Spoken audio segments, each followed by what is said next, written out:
하반기를 바라볼 때 어떻게 된다 이런 것들보다도 인플레이션이 과연 고착화되는지 그걸 좀 지켜봐야 된다. 그리고 그 인플레이션의 고착화를 뭘 통해 볼 수 있냐면 미국 10년 국채금리를 보면서 모니터링 하는 게 좋은 것 같아요. 왜냐하면 생각보다 물가가 쉽게 안 빠지고 오랜 기간 이어진다는 생각이 들면 10년짜리 국채금리가 반응할 수가 있겠죠.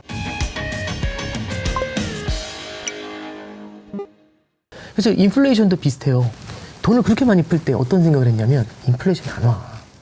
이 생각이 되게 컸잖아요. 그리고 지금 올라오는 건 뭐야? 라고 할 때 다들 그 얘기 했잖아요. 지금의 인플레이션은 일시적이야. 네. 그런 저도 그랬죠, 뭐. 네, 저도 인플레이션 안 올 줄 알았지, 뭐. 네. 저도 안 오니까 안 오는 줄 알았지, 뭐. 그리고 그때도 이제 막 그런 얘기가 많아. 인플레이션이라는 거 완전 죽었어, 이제. 뭐 그 얘기 하지 마. 막 이런 얘기가 많았고. 그때 이제 저도 기억나는 게 뭐 이제 워낙에 기후 쪽을 많이 보시니까 그때 이제 기억나는 게 어떤 일이 있었냐면 네. 2001년도 한 3, 4월부터 물가가 막 올라오기 시작을 해요. 2001년도요? 2021년도. 2021년도. 네. 물가가 막 올라오기 시작하더라고요. 그때 이제 일시적이라는 얘기가 나왔던 거고 목재 가격 같은 게 뛰고 에너지 가격, 유가 같은 게 막 뛰고 난리도 아니었거든요. 21년도 한 중반 정도를 지나가니까 꺾이더라고요. 이 인플레이션이 좀 꺾이더라고요. 그래서 유가도 조금 빠지기 시작을 했고 목재 가격도 한 40% 빠지고 그래서 네. 아 일시적 맞네. 그치. 이 생각을 했었거든요. 유가 보면서. 근데 21년도 8월 말하고 9월 초에 무슨 일이 있었냐면 허리케인 아이다라는 게 있었어요. 그 허리케인 아이다가 우리는 잘 기억을 못하지만 네. 허리케인 카트리나는 다 기억을 하거든요, 사람들이. 2005년도에 뉴올리언스를 뒤집어 놨었던 네. 그 허리케인 아이다가 2021년도 8, 9월에 있었는데 그 충격이 카트리나 때보다 컸어요. 미국 정유시설의 90%가 스톱했습니다. 네. 국제유가를 하늘로 올리던데요. 그러면서 이제 인플레이션이 꺾일만 하는 지점에서 굉장히 큰 타격을 준 거죠. 그렇죠. 이 기후 같은 것들도 얘기를 할 때 보면은 우리가 예상하지 못할 때 그런 이 포인트업을 하나씩 줘요. 맞아요. 예를 들어볼까요? 95년도 4월 달부터 엔화가 방향을 틀었다고 했잖아요. 95년 1월에 뭐가 있었냐면 고베 대지진이 있었어요. 일본은 해외 투자가 활발했잖아요. 일본 내 금리가 낮으니까. 선보사들이 다 해외 투자했거든요. 지진이 나요. 해외에 있는 자금 가져와야 되잖아요. 그럼 해외에 있는 자산을 팔고 그렇게 받은 달러를 팔고 엔화를 사서 돌아와야 되지 않습니까? 그렇죠. 그 엔화를 줘야 되니까. 그러면 그 국제금융시장에 돌아다니는 엔화가 확 빨려 돌아가면서 엔화가 강세로 돌기 시작하죠. 그래서 이제 95년도 4월 달에 78엔까지 빠진 거죠. 환율이. 엔화가 초강세였던 거죠. 그러니까 고베 지진 났다 그러면은 사실 일본에 안 좋은 거 아니야? 그러면 엔화는 약세가 되겠지라고 생각을 했는데 그게 아니고 오히려 해외에 투자해 놓은 자금을 그렇죠. 팔고 엔화를 사야 되니까 엔화가 강세가 됐다는 거예요. 근데 그 상황이 되니까 이제 일본이 아까 G7에 넘어가가지고 얘기한 거 명분이라는 게 생긴 거지 않습니까? 그렇지. 우리 내수가 침체다. 우리 지금 이거 그렇죠. 지진 때문에 내수도 죽겠고 버블도 깨졌고 그럼 수출이라도 해야 되는데 엔화가 초강세다. 사상 최강이다. 슈퍼행고였거든요 그때가. 그래서 두 개를 같이 얘기하면서 이제 엔 약세를 용인을 받는 거예요. 요 비슷한 게 2011년에 있었죠. 동일본 대지진이 있었잖아요. 그렇죠. 엔화가 2012년에 어디까지 빠지냐면 73엔까지 가요. 그래서 95년의 기록을 2011년에 갱신해요. 네. 그때 니케이 지수가 8,000이었습니다. 오늘 한 33,000 하던데요. 그리고 그때 그렇죠. 아베노믹스 그렇죠. 아베가 등장한 거죠. 네. 그러면서 이제 아베가 어마어마한 엔화를 공급한 거지 않습니까? 생각해보면 2012년도 하반기부터 엔화가 약세로 돌기 시작했거든요. 올해가 2023년 아닌가요? 네. 10년이네요. 그러네요. 거의 10년 약세였네요. 그죠? 네. 그러니까 참 이게 보면은 이런 역사적인 흐름에서 아까 설명해 주실 때 이게 하나하나씩 찍어야 된다라는 것 중에 기후와 관련된 이벤트들이 좀 중요한 역할을 했을 때가 있다라는 거네요. 네, 그렇죠. 이제 그러니까 지진 날 때마다 뭔가 하나씩 바뀌고 막 이런 게 있었다. 그런 것도 있네요. 때 뭐가 있었냐면 혹시 스촨성 대지진이라고 기억나세요? 네, 스촨성. 네. 2008년도 5월달에. 네. 2008년 5월이요. 그때 스촨성 그 대지진에서 살아남은 돼지가 있어요. 그래요? 그 돼지가 이제 얼마 전에 죽었거든요. 2년 전에. 정말요? 근데 그때는 그 돼지를 약간 영웅시했었어요. 그래서 근데 이제 돼지가 중요한 건 아니고. 네네. 스촨성이 이제 대지진이 났지 않습니까? 굉장히 비극적인 일이죠. 꽤 많은 사람들이 죽었어요. 네. 우리나라도 가서 막 지원해주고 그랬었는데 스촨성이 돼지 단지입니다. 근데 지진이 나면서 돈육 가격이 폭등을 하기 시작을 해요. 중국 내 인플레이션이 심각해지거든요.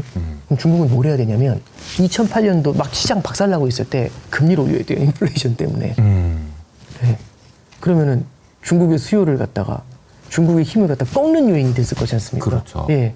그러면 미국에서는 부동산 가격이 무너지고 있는 거고 중국이 받쳐줘야 되는데 중국은 금리를 계속 올리면서 인플레이션 때문에 아, 그 성장의 양축이 흔들리는 거잖아요. 네. 끝까지 가게 되면 그게 금융위기가. 금융위기로 예. 갈 그래서 수밖에 이제 없었던. 수천성 대지진 때문에 그랬다가 아니라 네. 이것까지 가세하면서 그렇죠. 사실은 영향을 더 준 부분들도 분명히 있겠죠. 아, 그래서 이제 우리가 한번 큰 틀에서 돌아보면 예상하지 못했었던 그런 변수들. 그 혹시 그거 기억나세요? 수에즈나 얼마 전에 막혔던 거? 아, 그 그래요? 배가 막혀가지고 수에즈나 못 지나갔던 거. 배가 이렇게 기억나세요? 그 가로막고 있었죠. 예. 옆으로 서가지고. 그래서 지금 갈 길 바빠 죽겠는데 그러니까요. 유가 끌어올리고 이게 뭐 하는 짓이냐고 뭐 이제 그런 생각했던 게 아직도 기억이 나는데 생각하지 못했었던 그런 해프닝들도 우리의 시장의 발목을 잡은 케이스를 또 의외로 좀 찾아볼 수가 있어요. 그러네. 그래서 이제 기후 얘기 되게 많이 하시는데 그런 관점에서 봤었을 때는 기후라는 것도 우리가 너무 저도 방심하고 있다고 생각하거든요. 네네. 예. 맞아요. 저도 이제 이렇게 위기 역사를 그래서 한번 쭉 돌아보면서 이게 생각하지도 못했던 나비 효과라는 게 분명히 존재하는구나. 이제 그런 생각들도 좀 같이 해보게 됐습니다. 말씀해 주시면서 이제 키워드가 이제 안일함, 네네. 그리고 예상하지 못했던 뭐 그렇죠. 뜬금없는 이벤트들. 그러니까 안일함이 쌓여서 이제 취약한 상태에서 뜬금없는 일을 맞으면서 위기가 오고 네. 이런 일들이 계속 반복되는 거네요. 그 안일함이라는 것들 그게 꽤 오랜 기간 이어지게 되면 사람들이 무장해제를 하게 되는 것 같아요. 그쵸. 그리고 무슨 문제가 생기더라도 금방 해결될 거야. 일시적으로 이러는 거야. 이게 되게 크거든요. 맞아요. 예, 다시 좋아질 거야. 이게 낙관의 편향이라는 게 분명히 있지 않습니까? 맞아요. 우리 식당 하다가 처음에 한 이틀 안 되면 야, 그냥 오늘 내일 힘든 건데 이제 좋아질 거예요. 금방. 보통 이렇게 얘기하지 않을까요? 네, 예. 네. 예, 그런 안일함들이 좀 많이 결국엔 공통적으로 좀 나타났었던 것 아닌가. 이제 그런 생각을 좀 해보게 됩니다. 네. 알겠습니다. 자, 그러면은 이 책에 나와 있는 이야기가 위기라는 것을 이제 위기라는 것을 책에서 이제 자세히 소개해 주시면서 아까도 당부했었던 내용이 너무 막연하게 공포를 갖지도 말고 네네. 근거 없는 자신감도 갖지 말자 이런 네. 얘기를 해주셨고, 그러니까 과거 어느 때와 비슷하다라고 이제 정확하게 꼭 집어서 말할 수는 없지만 지금 현재도 어떻게 보면은 위기가 잉태되고 있는 구간일 수도 있는 거고, 그렇죠. 위기 예. 한복판일 수도 있는 거고, 네, 그렇죠. 예. 등등 여러 가지 생각을 할 수 있는데, 팀장님 올해 이제 시장이나 전체적으로 좀 어떻게 보세요? 이제 예. 보면 이제 뭐 예측한다라는 건 상당히 어려울 수도 있겠지만 네. 저는 이제 일단 먼저 그 생각은 좀 들어요.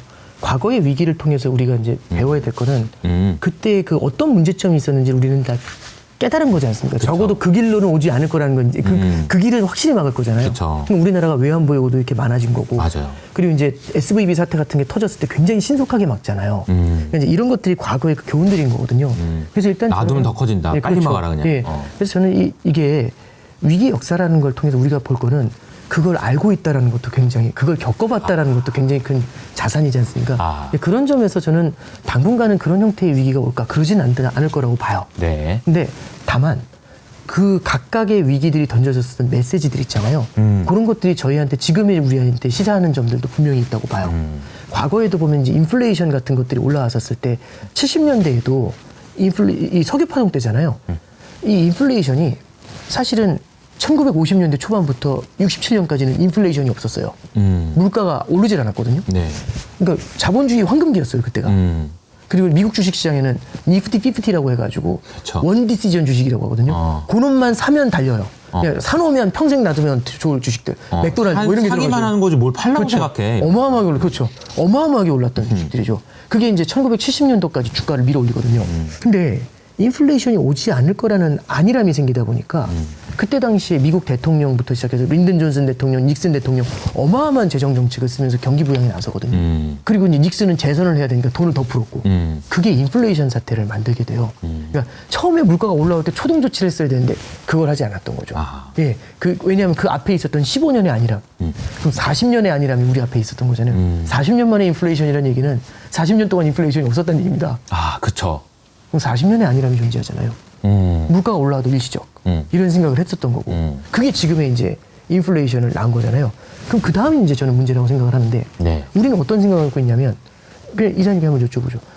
지금은 뭐 올해 하반기 모르지만 뭐 앞으로 2, 3년 후에 물가가 어떻게 될 것 같으세요? 올라갈 것 같으세요? 내려갈 것 같으세요? 3% 정도만 그냥 유지돼도 어떻게든 살 수 있을 것 같다는 생각이. 이사님은 어떻게 보면 아웃라이어일 수 있는 게 그래요? 대체로 이제 내려간다. 내려간다고? 인플레이션은 거의 끝났다. 네. 이 생각이 되게 큰 것 같아요.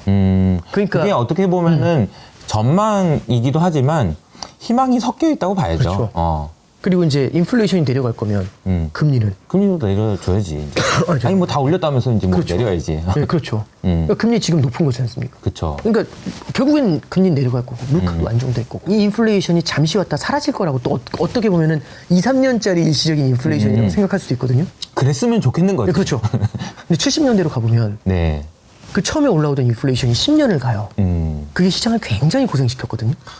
근데 인플레이션이 계속 높았던 게 아니라 네. 높았다 낮아지고 높았다 낮아지고 높았다 낮아지고 이게 왜 그러냐면 연준이 금리 올릴 때는 주저하다가 이제 됐네 하면서 낮추면 다시 우리가 꼭 주의해서 봐야 되는 건 올해 하반기는 인플레이션에 대한 경계감이 중요하다고 봅니다. 그래서 인플레이션에 대한 경계감이라는 게 올해는 꼭 있어야 된다고 생각을 해요. 아, 그러니까 파월이 잘해야 되겠다. 그렇죠. 그러니까 시장은 인플레이션 굉장히 낙관적으로 보고 있고 또 일각에서는 전문가분들 중에도 인플레이션 끝났다. 더 걱정하지 마라. 근데 오히려 너무 걱정을 하지 않다 보면은 이 인플레이션이 다시 올라올 수도 있거든요.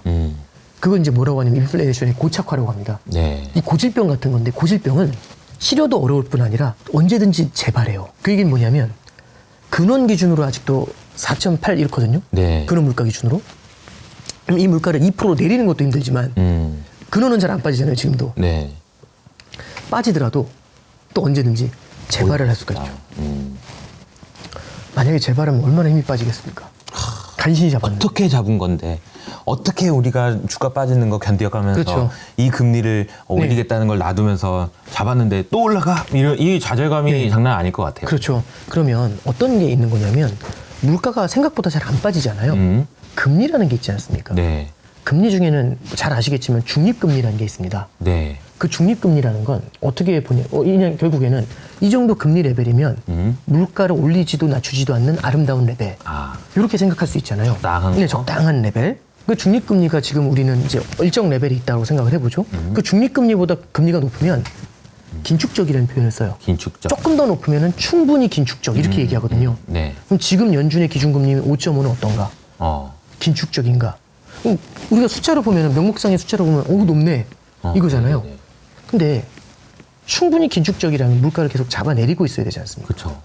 근데 물가가 근원이 잘 안 빠지면 충분히 긴축적이지 않을 수 있죠. 그러니까 5.5%라는 금리가 긴축적인 건지 아닌 건지는 사실은 알 수가 없어요. 그렇죠. 결과를 놓고 나오는 그렇죠. 상황을 보고 판단하는 거죠. 물가가 안 빠지는 걸 보면 이게 충분히 긴축적이지 거꾸로죠. 않았다라고 생각하면서 더 올릴 수 있는 거죠. 그렇죠. 그러니까 거꾸로 물가가 안 잡히는 걸 보면 아 이게 충분히 긴축적이지 않은 거구나 이렇게 판단할 수 있다는 거죠. 그죠? 그러니까 연준이 다들 그 얘기 했잖아요.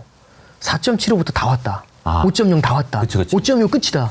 뭐야? 하면서 5.5 가잖아요. 이젠 끝이다. 근데 만약에 이게 물가가 생각보다 천천히 내려오잖아요. 네. 그러면 아닌가? 아. 이 생각을 할 수가 있는 거죠. 그래서 코어 CPI 같은 것들 우리가 이제 무장해지 할 수 있잖아요. 꼭 보셔야 되는 겁니다. 되게 저는 중요한 것들이라고 생각을 해요. 저는 하반기에 금융시장을 볼 때 되게 중요한 이슈가 인플레이션이 만약에 고착화될지 네. 이게 되게 중요하다고 보고 고착화는 언제 나타나게 되냐면 지금의 높은 인플레이션이 너무 오랫동안 이어지게 되면 이게 고질병이 돼버립니다. 근데 지금 인플레이션 2%를 넘은 지는 21년도 4월에 넘었으니까요. 2년 4개월 넘었습니다. 맞아요. 벌써. 그래서 중앙은행이 다들 그 생각하죠. 3%면 됐지 뭘 더 내리려고 그래. 그렇죠. 천천히 내려오면 되지 뭐가 문제야. 너무 천천히 너무 오랫동안 이 물가 수준에서 계속 머물러 있으면 고질병이 돼요. 그래서 중앙은행 입장에서 빨리 치료하고 싶거든요. 근데 금리가 이렇게 높은데도 잘 안 내려오고 있잖아요. 맞아요. 그러면 중앙은행 입장에서는 고질병에 대한 고착화에 대한 두려움이 생겨나겠죠. 그걸 빨리 내려야 되는데 빨리 내리려면 금리가 충분히 긴축적이지 않다라는 생각을 할 수 있죠. 그럼 이런 것들이 추가 금리 인상에 대한 가능성을 계속 열어놓는 거죠. 그럼 시장 입장에서는 아 뭐야 이제 금리 인상 끝났다면서 더 하네. 아 진짜 끝났어. 근데 지금은 어떠냐면 결국엔 끝날 거야. 아. 이거잖아요. 결국엔 그렇죠, 끝날 거야. 그렇죠. 그러니까 당장은 아니지만 하반기 모르지만 결국엔 끝날 거야. 기본적인 가정보다 더 길어질 수도 있는 거죠. 그래서 길어질 수도 있고 조금 더 올릴 수도 있고. 예, 그렇죠. 그럴 가능성은 결국 물가를 봐야 된다는 거고요. 그래서 저도 제일 두려워하는 시나리오 중에 하나가 생각보다 높은 물가가 오래 유지되거나 그렇죠. 생각보다 높은 금리가 꽤 오래 유지되거나 그러면 그래서 금리 인상 계속한다는 그게 아니라 금리 인상은 멈추겠죠. 근데 이제 금리 인상 계속한다는 게 중요한 게 아니라 5.5면 높잖아요, 금리가. 5.0은 낮나요?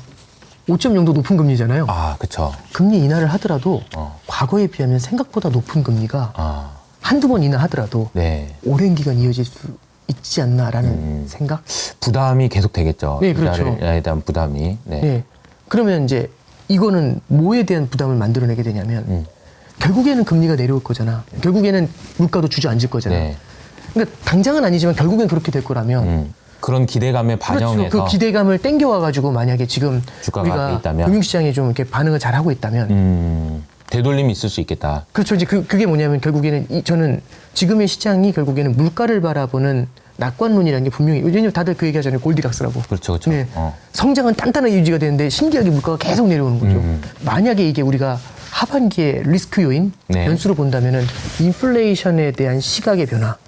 그 인플레이션에 대한 시각의 변화가 반대쪽 극단에서는 고착화에 대한 두려움 이런 걸로 이어질 수 있겠죠. 그래서 저는 이제 하반기를 바라볼 때 어떻게 된다 이런 것들보다도 이 인플레이션이 과연 고착화되는지 그걸 좀 지켜봐야 된다. 네. 그리고 그 인플레이션의 고착화를 뭘 통해 볼 수 있냐면 미국 10년 국채 금리를 보면서 좀 모니터링 하는 게 좋은 것 같아요. 네. 왜냐하면 단기 금리는 연준의 스탠스를 반영합니다.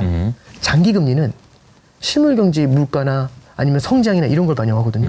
보통 금리 인상의 막바지에는 단기 금리는 높은데 장기 금리가 빠르게 주저앉기 시작을 해요. 네. 근데 장기 금리가 3.3까지 내려갔던 게 지금 4.0으로 올라왔거든요. 10년짜리 국채 금리가. 최근에요. 왜 올랐을까? 이 생각을 한번 해보는 거죠. 이상한데. 금리 인상이 끝났는데 왜 시장은 그렇게 생각하잖아요. 맞아요. 끝났는데 왜 장기 금리가 빠지질 않지? 생각보다 물가가 쉽게 안 빠지고 오랜 기간 이어진다는 생각이 들면 금리를 생각보다 오랜 기간 가져갈 수 있지 않습니까? 연준이 어떻게 하든지 간에. 그러면 10년짜리 국채 금리가 반응할 수가 있겠죠. 그렇죠. 그러니까 뭐 인플레이션과 성장 뭐 이렇게 보면은 성장에 대한 기대감은 좀 좋아진 것 같고, 네네. 그러니까 올라갈 요인이고, 네네. 인플레이션은 좀 내려오긴 했는데 이 내려오는 거 이게 이제 이 속도는 이제 끝난 거 아니야? 네네, 이제 그렇죠. 이런 생각도 예. 할 수 있고 그래서 네. 인플레이션도 더 이상 금리를 낮게 가져가지는 못한다고 보면 올라온 게 이해가 되는 거죠. 네네. 그래서 시작하기 전에도 잠깐 얘기했지만 지난주에 처음으로 네. 투자자들이 팁스, 그러니까 예. 이 인플레이션 올 때 좋은 채권도 사고 그랬더라고요. 그러니까 인플레이션에 대한 경계심이 조금씩 올라오고 있는 건 맞는 것 같아요. 이번 8월이니까 8월 달에 보면은 잭슨홀 미팅이 있잖아요. 네네네. 요때 좀 관전 포인트가 또 있지 않을까요? 네, 인플레이션에 대한 동학을 갖다가 장기적인 동학에 대해서 얘기를 하는 주제를 다이내믹스? 잡아놨더라고요. 그렇죠. 아. 네, 그걸 얘기하는 그런 걸 주제로 잡았더라고요. 여기서 얘기가 나올 만한 것들은 인플레이션이 과연 고착화되는 환경이 나타났을 때는 어떻게 될 건가 이제 이런 얘기가 아마 오갈 것 같고요. 아직 그 세부 스케줄은 안 나와 있어요. 타이틀만 나와 있고. 그 이제 요즘 조금씩 뻐꾸기를 날리기 시작을 하는데 중앙은행의 기준금리 목표가 꼭 2%여야 될 필요가 있냐. 물가 목표가. 네, 물가 목표가. 왜 2%냐. 3%도 괜찮은 거 아니냐. 이제 이런, 그쵸. 그러니까 뭐 숫자까지는 모르겠지만, 이 물가 목표를, 인플레이션 타겟팅 목표를 조금 조절하는 것도 그쵸. 그게 뭐가 문제가 되겠냐. 그 크루그만부터 시작해서 요즘 뻐꾸기 날리거든요, 갑자기. 요즘에 얘기하시는 분 굉장히 많아요. 그러니까 네. 작년부터 얘기를 하시는 분도 많았고 요새는 좀 더 많아지는 것 같긴 해요. 그러니까 3%에서 2%로 내리기가 굉장히 어렵거든요. 이게 뭐하고 똑같냐면 시험 보면 100점 만점 시험에 그치. 90점에서 100점 만드는 거거든요. 90점까지 잘 가는데 100점 만들려면 이 난이도가 높은 애들이 남잖아요. 그쵸. 이 스티키 끝반응들이 남은 건데 이거 꼭 잡아야 돼? 이런 생각? 예. 꼭 잡아야 돼? 이런 생각. 그게 만약에 예. 이슈가 많이 되면은 시장은 어떻게 반응할 것 같으세요? 저 되게 조심스럽지만 만약에 물가 목표 자체를 올린다는 얘기는 물론 당장 도입할 가능성은 없겠지만 그런 걸 갖다가 그걸 말을 꺼낸다는 예. 얘기가 시장이 한번 생각을 한다는 얘기니까 반영이 되긴 되죠. 만약에 그걸 갖다가 수용을 할 것처럼 만약에 얘기를 하게 되면은 시장에서는 인플레이션과의 전쟁에서 승리를 선언하는 거죠. 왜냐면 이미 3%까지 헤드라인이 내려왔다고 생각을 하니까. 아하. 끝! 나왔다. 아하. 그래도 머지 않았다고 2%도 머지 않았다고 생각했는데 3%로 올리면 막 이렇게 되겠죠. 저는 만약에 여기서 물가 목표를 상향을 하게 되면 네. 고질병을 만들 수 있다는 생각을 좀 하게 돼요. 네. 물가에 대해서 안일하게 생각한다라는 생각이 좀. 이 물가가 참 괴물 같은 거더라고요. 그러니까. 그래서 그런 걸 그러면 한번 선언을 지켜봐야죠. 하면 안 된다. 이런 쪽이신 거네요. 안 했으면 좋겠다. 아니, 잭슨홀에서 선언할 수는 아니, 없을 그러니까 뭐 거고요. 얘기 나중에라도 언급이 될 텐데 물가를 한 2%대 초반까지 확실하게 때려잡았어요. 그런 상태에서 자 이번에 하다 보니까 2%는 좀 과했던 것 같다. 3%로 바꾸자. 끝나고 난 다음에 그렇게 게임을 하는. 월드컵 중간에 골대 바꾸면 안 되잖아요. 그렇죠. 네. 규칙을 네. 지금 벌써 이렇게 얘기하기에는 그렇죠. 이르다라는 예. 거죠. 그래서 이제 아마 이번에는 그런 논의들도 있긴 할 것 같고요. 그 다음에 이제 자산 가격하고 인플레이션이 어떻게 연결이 될까 이런 것들에 대한 얘기들도 좀 오가게 되지 않을까 생각을 좀 해요. 생각보다 인플레이션이 오래 유지가 됐거든요. 그리고 이제 뭐 미국은 그나마 잡힌 거고 이제 뭐 영국, 뭐 유럽 이런 데는 아직도 뭐 좀 심각한 상황이잖아요. 유럽 근원 보면은 다시 꼬리 말았거든요. 꼬리 말아 올렸거든요. 그래서 이제 저는 꼬리를 말았어. 예, 8월, 9월 달 같은 경우도 우리가 좀 한번 지켜봐야 되는 케이스가 8월 달에 7월 달 물가, 9월 달에 이제 8월 달 물가가 발표되잖아요. 이사님 많이 보시지만 클리브랜드 페드에서 그 인플레이션 네. 저기 그 익스펙테이션 나오는 게 있잖아요. 네. 그 전망치 나오는 게 보면은 근원은 조금씩 빠지는데 헤드라인은 7, 8월에 꼬리를 말 것 같다라는 얘기를 좀 해요. 아. 네, 그런 얘기들이 좀 그 숫자가 항상 맞는 건 아니지만 최근에는 정확도가 꽤 높았어요. 네, 그게 좀 꼬리를 말아 올릴 것 같다라는 얘기를 좀 해요. 저는 이제 이 인플레이션에 대해서 아마 잭슨홀을 거치면서도 시장과 연준과의 괴리 이게 조금 좀 더 좁혀지지 않겠는가 뭐 그런 생각을 좀 하고 있습니다. 연말까지 봤을 때 물가를 좀 잘 봐야 되고 네네. 그거에 따라서 상황에 잘 대응해서 이제 투자를 하면 네네. 좋겠다 이런 얘기를 해주신 거라고 정리하면 될까요? 네, 그렇습니다. 알겠습니다. 자, 그러면 오늘 먼 길 와주셨어요, 강남까지. 네네. 그래서 책 소개도 좀 해주시고 시장을 어떻게 봐야 되는지 관전 포인트도 얘기해 주셨는데 시간 내주셔서 너무 감사드리고요. 다음에 또 한번 놀러 오세요. 네, 알겠습니다. 감사합니다. 감사합니다.